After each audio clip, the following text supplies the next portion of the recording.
네, 이번 주는 우리가 지금 역대상 메시지를 이렇게 함께 보며 다윗의 삶을 이렇게 함께 살펴보는 이 시간입니다. 근데 성경을 보면 다윗에 대한 이야기가 유난히 풍성하게 기록되어 있습니다. 이유가 있습니다. 성경 안에 다윗의 인생을 기록한 전기가 이 두 편이나 담겨 있기 때문인데요. 하나는 사무엘상 또한 하의 이야기인 것이고, 또한 하나는 역대상 또한 역대하의 또한 다른 관점의 이야기이기 때문입니다. 그리고 오늘 우리는 역대기와 마지막 이 다윗의 인생의 마지막 순간을 보게 되는 그런 겁니다. 자, 근데 바로 이 지점에서 이제 곧 닥쳐올 다윗의 죽음이 단순한 개인의 죽음이 아니라는 것을 우리가 오늘 보게 됩니다. 왜냐하면 다윗은 그냥 평범한 왕이 아니었기 때문에 그렇습니다.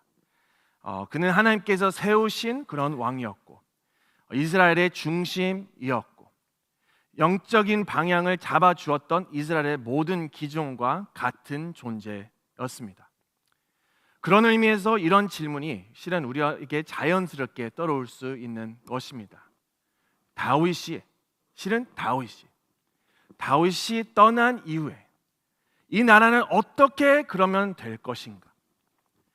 하나님께서 이제 어떻게 실은 역사하실까라는 그런 질문으로, 바로 그 질문 앞에서 다윗은 마지막으로 백성들의 시선을 한 곳으로 돌려놓습니다. 자신이 아니라 하나님의 임재를 필요로 하고, 그리고 그 임재를 상징하는 것을 성전이라고도 오늘 비교해 봤던 것입니다. 그래서 여기에서 우리가 반드시 알아야 할 것은, 그 임재는 그 두 가지를 통해서 실제로 이스라엘에게 보여주는 그런 건데요. 하나는 실은 실천이고, 다른 하나는 약속이라는 겁니다. 근데 오늘 우리가 실은 이 본문에 무엇을 말하고 있는 것을 제대로 이해를 하려면 오늘 이 두 가지 외에 네 가지를 같이 한번 살펴보기를 원하는데요.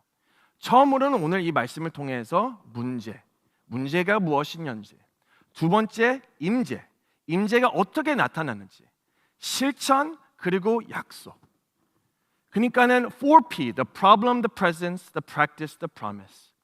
그래서 먼저 문제로 우리가 다시 한번 그렇게 보기를 원합니다. So the 문제는 무엇이었을까요? 실은 시작은 바로 우리가 오늘 말씀을 봤을 때 다윗이 오늘 말씀에 죽음의 앞에 서 있다는 사실입니다. 자, 이제 그러면은 다윗이 이제 죽음 앞에 서 있었다는 거예요. 근데 이스라엘 상황을 다시 한번 보면 역대상은 이스라엘을 지금까지 한 번도 경험하지 못했던 최고의 전성기를 누리고 있었다는 것을 기록하고 있습니다.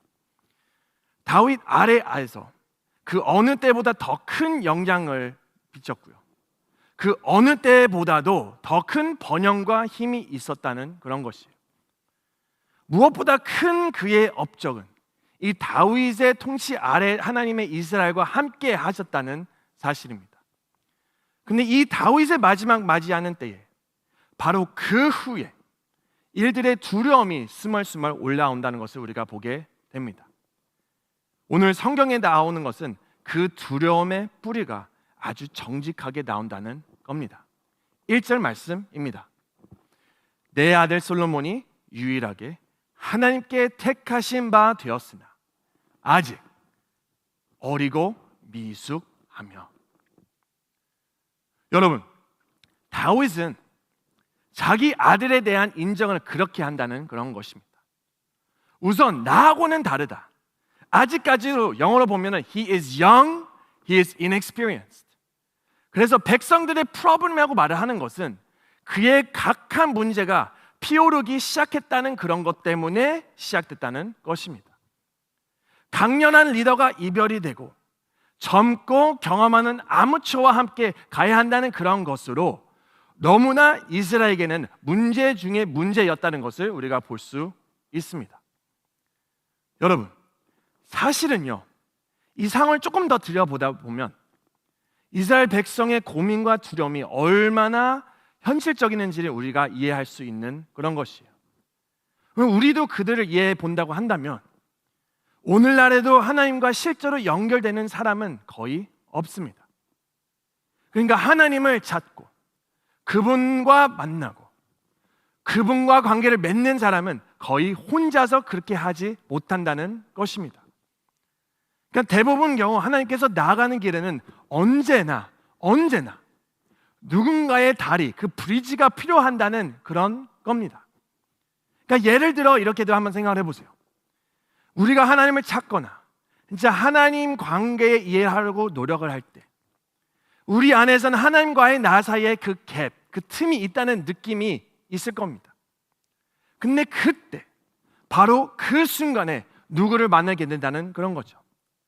그 사람이 친구든 상담자이든 인내자이든 지도자이든 남자든 여자든 상관은 없습니다. 그런데 그 사람은 우리보다 하나님을 더 잘 알고 하나님과 더 가까운 사람으로서 그리고 그 사람은 그 틈을 연결해주는 브리지의 다리가 된다는 그런 것이죠. 그 다리를 통해 우리는 하나님의 사랑과 진리를 조금씩 경험을 하게 되는 것이고 정말 큰 은혜를 느끼게 된다는 그런 것이죠. 하지만 여러분, 인생의 모든 것이 실은 영원하지 않다는 그런 것듯이 그 사람이 실은 떠나거나 아니면 없어지는 아니면 세상을 떠나거나 그 다리가 사라지면 어떻게 되는 것이겠습니까? 바로 우리는 불안해지기 시작한다는 겁니다. 혹시 내가 하나님을 잃게 되는 것이 아닐까? 그 사람과 그 상황과 그것이 그게 진짜 없어지는 바로 그 순간이 있더라면 내가 하나님을 잃게 되는 것이 아닐까? 나를 그렇게 만들게 해줬던 그 사람이 없다면 내가 하나님과 어떻게 더 만날 수 있을까라는 걱정의 마음에 스며들기 시작한다는 그런 겁니다. 근데 바로 이때 그것이 문제된다는 것을 우리가 볼 수 있어야 되는 것입니다. 이제 그것은 단순한 다리가 되는 것이 아니라 우리가 무의식적으로 의지하게 된 우상, 바로 아이돌이 되었다는 것을 우리가 인식하고 알아야 된다는 그런 것입니다. 즉 우리가 하나님과 그냥 연결되는 길을 그 사람이나 상황 또한 어떠한 수단에만 의존하게 되는 바로 그 순간, 그 브리지라는 것은 실은 브리지가 아니라 우상, 그러니까 contributor to what? Idolatry. 그 우상에 되어 버린다는 것을 우리가 볼 수 있다는 겁니다. 그래서 여러분, 실은 오늘 이 본문에서 다윗이 보여주는 원리는 그런 이것입니다. 공동체는 정말 중요하다. 실은 사실 혼자서 하나님은 제대로 할 수 없다. 하지만 문제는요, 우리가 특정 사람을 지정하면서 이렇게 생각할 때, 그러니까 저 사람을 통해서만 하나님이 내 삶에 일하고 계셔서 만약 그 사람이 사라지면 하나님이 우리 가운데 일하지 못할 거야. 그 여러 가지 상황이 바로 있는 그런 것이 혹시나 있더라면 그 순간 바로 우상이 된다는 것이 생각을 해야 된다는 것을 알고, 즉 다윗이 보여주는 원리는 하나님과의 관계는 공동체 안에서 형성되지만 특정 사람은 하나님 대신 의지하면 그것이 우상된다는 것을 그래서 문제를 삼고 말한다는 그런 것이죠. 자, 그러면 실은 프로블럼은 바로 그거였습니다. 두려웠습니다. 앞으로 어떻게 될지 모르는 상황 속에서, 왜냐면 이 사람만 계속 붙잡고 있는 그 상황 속에서 앞으로의 미래가 진짜 컴컴하고 어떻게 될지 모르는 그런 상황 속에서 진짜 어떻게 해야 될까라는 그런 것이 프로블럼이 되었다는 것을 우리가 보았습니다. 근데 바로 이 지점에서 다윗이 이제 제시하는 해결책이 무엇인지 두 번째로 우리가 보게 되는 것입니다. 근데 다윗은 1절과 2절에서 요약하면 바로 이렇게 말합니다. 내가 내 하나님의 성전을 위하여 힘을 다해 준비하였다. 뭐였다고요? 바로 여기에서 성전. 근데 여기서 우리가 흥미롭게 봐야 할 것이 있습니다. 이 본문 전체 흐름은 다윗의 죽은 이후에 솔로몬을 통해 이스라엘 백성들이 하나님을 위한 성전을 짓게 하려는 데 초점이 맞춰져 있잖아요. 그럼 그렇다면 생각이 여러 가지 있을 수 있어요. 그럼 왜 성전을 지금 지어야 될까? 성전이라는 것은 왜 지금, why 지금 해야 되는 그런 것일까? 실은 무엇이 그리고 어떤 의미를 가지고 이 성전이라는 것을 지금 이렇게 지으라고 말을 했을까? 먼저 여러분, 우리가 겉으로 보면 이렇게 생각을 할 수 있습니다. 사실 인간적으로는요, 다윗이 어떤 이제 기념비를 남기고 싶었구나. 당시 이집트의 왕들이 피라미드를 세운 것처럼 he wants to leave a legacy.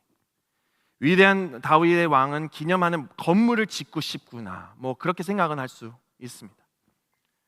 어디를 떠나면 진짜 그 레거시를 남기고 싶은 거는 당연한 것이 아닐까라는 그런 거죠. 하지만 좀 구체적으로 생각을 해봅시다. 성전, 바로 여기에 있는 템플. 우리가 비디오를 봤을 때도 템플이라는 걸 우리가 보지 않았습니까? 근데 특히 이스라엘 백성들에게 의미했던 성전은 어떠한 의미였을까요? 어떤 의미였나요? 바로 그 곳 안에서 하나님의 지성소가 들어갔던 바로 그곳이 바로 His presence, 하나님의 presence를 가득히 있었다는 바로 그곳이 성전이었다는 것을 볼 수 있는 것입니다. 그러니까 여러분 보세요. 여러분 원래 이 언약궤는 모세가 하나님의 지시에 따라 만들었던 거예요. 나무 상자를 금으로 입혔고 그 위에는 속죄판이라고 불리는 금판이었어요. 그리고 금판 위를 향해 서로 마주 보고 있는 그 두 전사, 곧 그룹이 날개가 펼쳐 있었던 것이 바로 여기였어요. 근데 이것이 일종의 달이었습니다. 언약궤에는 성막, 즉 하나님을 만나기 위해 사람들이 들어가는 곳에서 가장 안쪽, 바로 지정소에 있는 유일한 물건이었습니다. 하지만 지정소는 이 대제사장만 들어갈 수 있는 그런 것이었잖아요. 실은 그나저나 1년에 뭐 한 번 하루 속죄일에만 들어갈 수 있었던 그런 것이었잖아요. 근데 그날 대제사장들은 백성의 죄를 속하기 위해 희생의 피를 가지고 바로 들어가 속죄판 위에 뿌렸고, 그러면 하나님의 영광, 곧 성전의 거룩하고 초월적인 삶을 변화시키는 임재가 나타났다는 그런 것인데, 바로 그 피가 우리와 하나님의 사이를 가로막고 있던 죄의 각을 메웠던 것이기에 언약궤가 자체를 하나님은 아니지만 그분의 임재를 체험할 수 있다는 그런 표징이었다는 그런 것이죠. So back to the point. 여기서 다윗이 원했던 것은 무엇이면 단순히 기념물이나 기념비가 아니었습니다. 다윗은 자신을 위하여 또한 예루살렘을 장식하기 위하여 성전을 세우고 싶었다는 그런 것도 아니었습니다.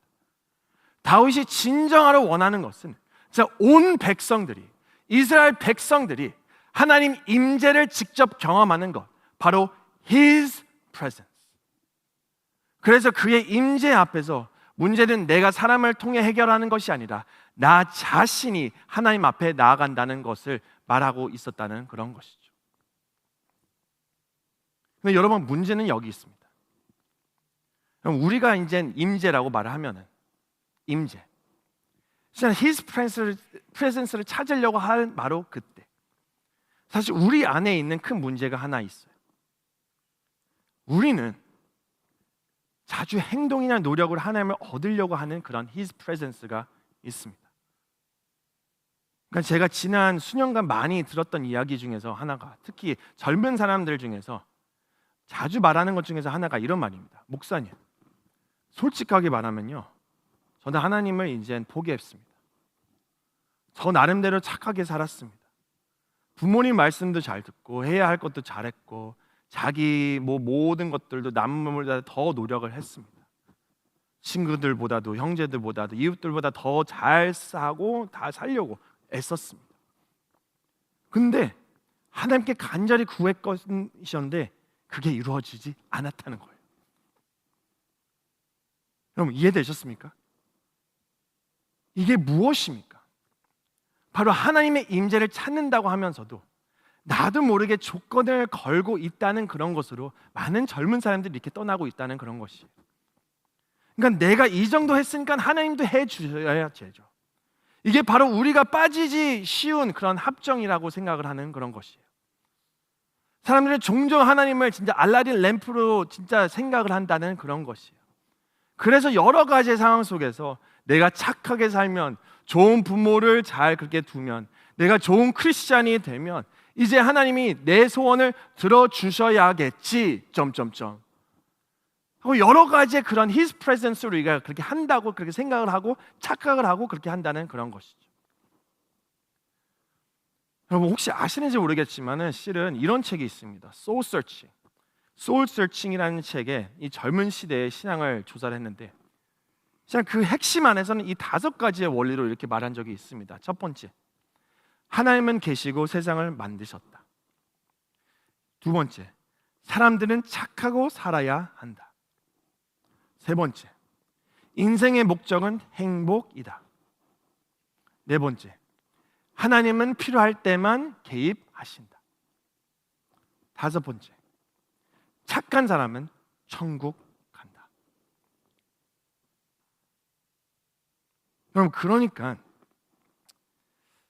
하나님을 인격적으로 관계 맺는 분이 아니라 필요할 때 부르는 존재로 만드는 그런 것입니다. 사실 오늘 다윗이 우리에게 말하는 것은 전혀 다른 거예요. 문제를 알리는 것입니다. 그리고 해답도 분명히 말하는 것입니다. 우리가 필요한 것은 하나님의 임재. 그래서 이 메시지를 분명히 말하는 것은 우리는 하나님께 무엇을 얻으려 가는 것이 아니라 하나님의 그 분을 얻으려 나아가야 된다는 것을 믿으시기를 바랍니다. 내가 진짜 그냥 하나님 앞에서 그냥 going to God to get things from God가 아니라 going to God to get God. 왜냐하면 하나님은 상자 안에 넣을 수 있는 분이 아니시기 때문에, 하나님은 우리가 통치하거나 불려내거나 어떤 방법으로 다룰 수 있는 분이 아니기 때문에, 그래서 그분은 길들이 없을 수 분이시고 통치할 수 없는 그런 주권자이시기 때문에, 그러므로 어떤 의식도 어떤 사람도 어떤 방법도 하나님의 은혜를 자동으로 가져다 줄 수 없다는 말인 것으로 우리가 생각해야 된다는 것입니다. 자, 만약 우리가 사람이나 방법, 어떤 수단을 하나님과의 연결고리로 붙잡고 있다면 그것은 이미 우상이 되었다는 것을 우리가 알아야 됩니다. 그래서 오늘 다윗은 이것을 정확히 알고 있어. 나는 너희 다리가 아니다. 그리고 오늘 우리에게도 말합니다. Go to God to get God. 하나님을 만나기 위해, 하나님을 체험하기 위해, 하나님 앞에 여러 가지의 그의 그 모든 축복과 그 여러 가지 그것을 누리기 위해서가 아니라 하나님만을 그냥 받기 위해, 하나님 앞에 나아가기 위해 그렇게 나아가는 것을 말한다는 그런 것입니다. 그래서 우리가 정말로 필요한 것이 있다면 어떤 사람이 아니라 방법도 아니고 하나님 그분 자신인 것을 믿으시기를 바랍니다. 그분의 임재가 여러분의 삶 가운데서도 그리고 공동체 가운데서도 진짜 있어야 한다는 것입니다. 하나님 앞에서 하나님만 진짜라는 것을 다시 한번 믿으시고, 그것만이 지속되는 그런 것이고, 그것만이 우리를 살린다는 것을 믿으시기를 바랍니다. 그 살리는 것이 이제 그래서 우리의 실천으로 넘버 3로 가는 그런 겁니다. 근데 우리가 지금 봤던 것은 problem, 그의 problem에서 presence. 그렇다면 우리의 practice, 실천이 필요하다는 그런 것이잖아요. 근데 여기서 이제 질문이 생긴다는 겁니다.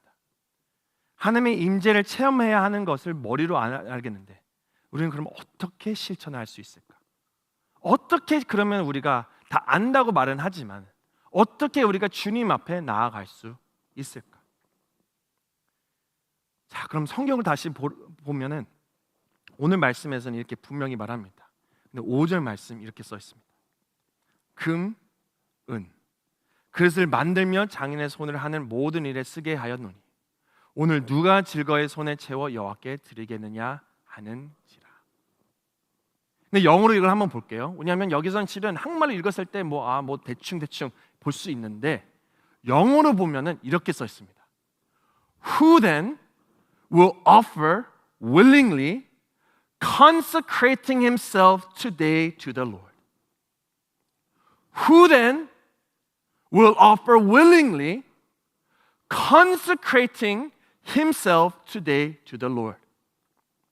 어떤 단어가 일까요? 실은 굉장히 어려운 말, consecration. 실은 이걸 한국어로 다시 번역해 보면 헌신이라고 말해도 틀리지 않습니다. 근데 이 consecrate이라는 것은 조건 없는 자기의 모든 드림, 자, 전적인 헌신. 자, 우리가 실천을 해야 된다는 것이면은 모든 것을 진짜 우리가 다 내려놔, 자, 조건 없이 주님 앞에 나아가야 된다는 것을 우리가 알아야 된다는 것입니다. 실은 19절 말씀도 한번 보세요. consecrate을 이렇게 말씀 써 있습니다. 같이 한번 읽어보겠습니다. 시작. 또 내 아들 솔로몬에게 정성된 마음을 주사 주의 계명과 권명과 율례를 지켜 이 모든 일을 행하게 하시고 내가 위하여 준비한 것으로 성전을 건축하게 하옵소서 하였더라. 여기서 우리가 다시 돌봐야 하는 것은 하나님께서 왜 consecrate yourself라고 말했다는 것. 실은요, consecrate이라는 것은 헌신, 말씀을 때 이스라엘의 블레셋 사울을 떠올렸다는 그런 것인데, 실은 consecrate이라는 것은 모든 것을 내려놓아라. 왜냐하면 내가 너희와 함께 하리라라고 말씀 주신 것 같이 계속 내려놓을 때 항상 하나님께서 붙잡아 주실 거라는 것 때문에 그렇다는 그런 것입니다. 여러분, 실은 이때 전쟁이 잘 안 되니까는 뭐 그들은 언약궤를 이렇게 가졌습니다. 근데 우리가 여기서 생각을 해야 되는 것은 하나님을 통치하려는 이 시도를 멈춘다는 것. 다르게 말하면 하나님을 내 뜻에 맞추려는 신앙이 아니라 내 삶을 하나님께 맡기는 신앙이 나아가야 된다는 것. 그래서 내가 원하는 결과를 붙잡는 것이 아니라 다 내려놓을 때 하나님께서 그렇게 볼 수 있어야 된다는 그런 것입니다. 그래서 우리가 주님, 제가 순종하겠습니다, 만약 이것만 이루어 주시면요가 아니라 이 consecration이라는 것은 주님, 상황이 어떻게 되든 저는 주님을 따르겠습니다. 형편이 풀리던 풀리지 않던, 기도가 응답이 되던 지연이 되던, 내가 이해가 되던 안 되던, 그럼에도 불구하고 주님을 따르겠습니다라는 것으로 내가 원하는 것은 주님이 주시는 것이 아니라 주님 그분 자신이기 때문에 그렇다는 그런 것입니다. 그래서 우리가 오늘도 주님 앞에 나아갈 때 만일 if you do this I will worship you가 아니라 내가 주님 만약 뒤에 있는 그런 기도가 아니라 그것이 하나님이 된 것을 우리가 기도를 해야 된다는 것이 진짜 주님 앞에 주님 모든 것을 내려놓습니다. 조건 없이 주님 따르겠습니다. 그렇게 나아가는 그런 사람들이 오늘 다윗이 말하는 바로 그런 약속인 것이고요. 오늘도 우리가 다시 한번 그것을 생각하며 주님 앞에 나아가는 저희 모두가 되기를 간절히 바랍니다. 그럼 마지막 딱 한 가지만 보고 말씀을 끝내도록 하겠습니다. 근데 이제 consecrate, 모든 것을 내려놓고 진짜 모든 것을 진짜 다 진짜 주님 앞에 다 맡기라라고 그렇게 말했잖아요. 근데 이제 마지막으로 실은 여러분께서 이렇게 생각할 수는 있어요. 왜냐하면 저는 충분히 그렇거든요. 더 열심히 나는 그래도 하는데 너무나 부족하다. 내가 열심히 모든 걸 다 하는데도 항상 2% 아니면 조금이라도 항상 부족한 것이 여러 가지 있다. 그래서 어떻게 내가 계속 이렇게 work을 할 수 있을까? 어떻게 계속 내려놓으라고 할 때 내가 어떻게 진짜 그렇게 할 수 있을까라는 것을 계속 생각을 할 수는 있습니다. 근데 여러분, 맞습니다. 우리는 진짜 부족해요. 그리고 맞아요. 더 헌신은 해야 돼요. 하지만 한 가지 더 꼭 말해야 하는 것은 실은 우리가 완벽해서 우리가 구원이 받은 것이 아니라 실은 솔로몬도 보면요, 나중에 솔로몬은 어떻게 되었습니까? 그는 정말 온전한 헌신의 삶을 살았어요? 아닌 거죠. 결론부터 말하면 항상 그분도 실은 여러 가지의 실패를 했다는 그런 것이죠. 하지만 그 영광이 계속 머물렀던 것도 아니었고, 에스겔을 보면은 하나님의 영광이 성전을 떠났던 장면도 그렇게 나오고, 백성들은 여전히 죄 가운데 살면서 겉으로만 제사를 드렸기 때문에 그렇게 된 것인 건데, 근데 이게 여러분 우리의 현실인 거예요. 그럼 우리는 완전하게 헌신할 수 없죠. 우리는 온전하게 드려질 수 없는 거죠. 완전한 마음, 또한 순전한 중심, 우리는 만들어낼 수 없다는 그런 것이죠. 그렇다면 바로 질문이 우리는 그냥 끝난 것일까? 아니면 우리는 여전히 하나님과의 간격 속에 갇혀 있는 것일까라고 생각할 수 있는 건데, 근데 여러분 우리가 기억해야 될 것은 바로 마지막 P, the promise. 여러분 약속이 있다는 것이. 다윗이 성전을 이야기할 때 하나님이 이렇게 말씀하십니다. 너는 짓지 못한다. 하지만 내 아들이 지을 것이다. 그는 평강의 사람이고 그의 나라는 영원할 것이다. 여러분 이게 단순한 과정이 아니라 바로 예언하는 그런 것이지 않습니까? 바로 세월이 흐른 후 오늘날 한 사람이 바로 그 성전 안에 서서 그렇게 말했다는 그런 것이 아니겠습니까? 바로 이 성전을 헐라 내가 사흘 만에 다시 세우겠다. 이건 건물을 말한 것이 아니었잖아요. 자기 자신을 말한 것이잖아요. 근데 누구 때문에요? 바로 예수 그리스도. 예수님은 하늘과 땅을 잇는 달이시고 진짜 성전이 되었으므로 예수님만이 유일하게 온전한 헌신으로 사신 분이시기 때문에 마음과 뜻과 힘을 다해 하나님을 사랑하신 유일한 분이시기 때문에 그래서 그분만이 하나님의 임재를 받을 자격이 있는 분이었고 실은 나중에는 나의 하나님, 나의 하나님 어찌하여 나를 버리셨나이까까지 말하셨던 그분. 왜요?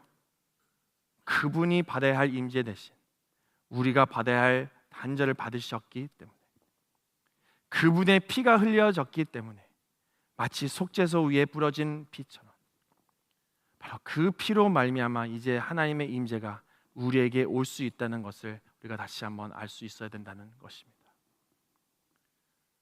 여러분 바로 그게 복음의 핵심입니다. 우리가 하나님을 조롱했던 죄, 하나님을 이용하고 했던 죄, 그 모든 대가를 예수님께서 대신 다 지으셨습니다. 그래서 우리가 그분을 믿을 때 그분이 받으셔야 할 임재를 우리가 받게 되는 것이고 그리고 그때 성전 휘장이 위에서 아래로 찢어진 것처럼 이제 더 이상 하나님의 임재를 멀리 있던 것이 아니라 우리 가운데 우리 안에 임하게 된다는 것을 우리가 다 믿으시기를 바랍니다. 제 말씀을 정리해 보도록 하겠습니다. 오늘 우리가 네 가지의 것을 우리가 봤습니다. 첫 번째 problem, presence, practice, promise. 근데 problem, 문제는 뭐였습니까? 두려움이었습니다. 다윗이 이젠 없어지면서 이제 다윗이 죽으려고 하는 바로 그 순간에서 leadership change, 그 두려움 속에서 우리는 무엇이 필요할지 보게 되었던 거죠. 이제는 사람이 아니라 하나님의 임재. 그리고 그 임재를 향해 나아가는 바로 그 practice, 헌신이 있어야 되는 그런 것 가운데 이 전적인 드림, 온전한 헌신으로 우리가 봐왔다는 그런 것이죠. 하지만 마지막 이 promise, 우리가 이렇게 봤습니다. 우리는 그렇게 할 수 없다는 걸, 완전히 못한다는 걸. 그래서 마지막으로 약속이 있는 그런 건데 우리가 할 수 있는 것은 이미 이루신 분 예수 그리스도를 향해 봐야 된다는 메시지를 봐왔던 것입니다. 그래서 여러분 이제 여러분께 여쭤보겠습니다. 여러분 지금 그러면 어디 계십니까? 실은 지금 이 상황 속에서 두려움 속에 머물고 계십니까? 아니면 하나님의 임재를 향하고 나아가고 계십니까? 우리가 완전히 못한다는 사실 앞에서 주저하고 있습니까? 아니면 이미 우리의 완전함을 이루신 예수 그리스도인으로 나아가고 있으십니까? 자, 오늘 본문이 우리에게 보여준 것은 분명합니다. 우리가 할 수 없는 것을 이미 이루신 분이 계신다는 것. 내가 두렵고 내가 떨리고 내가 힘든 바로 그 순간 속에서 그분 안에서 우리는 두려움을 넘어 헌신과 기도를 통해 깊은 임재를 경험할 수 있는 것. 그러니 이제 우리가 선택을 해야 되는 것입니다. 두려움에 머물 것인가? 아니면 온 마음을 다해 삶을 드릴 것인가? 여러분 진짜 변화가 바로 여기서 시작이 됩니다. 예수님 앞에서 내가 모든 것을 내려놓을 수 있을 건지, 자신 삶을 내려놓을 수 있을 건지, 아니면 우리의 있는 삶을 어떻게인가 컨트롤하고 있는 바로 그 상황 속에서 어떻게 보면 진짜 우리가 주님 앞에 나아가는 것은 주님 나는 할 수 없습니다. 모든 것을 주님 앞에 내려놓습니다. 주님 도와주세요라고 그렇게 말할 때 우리의 이 고백이 자, 여러분들의 고백이 주님 앞에 다시 한번 모든 것을 내려놓는 그 순간으로 주님 앞에 다시 한번 모든 것을 다시 한번 새롭게 해달라고 기도했으면 좋겠고, 내 마음과 시간 모든 것을 주님께 드리는 바로 이 시간에 이제 나는 오직 주님을 위해 살겠다는 우리가 다 되길 간절히 바랍니다.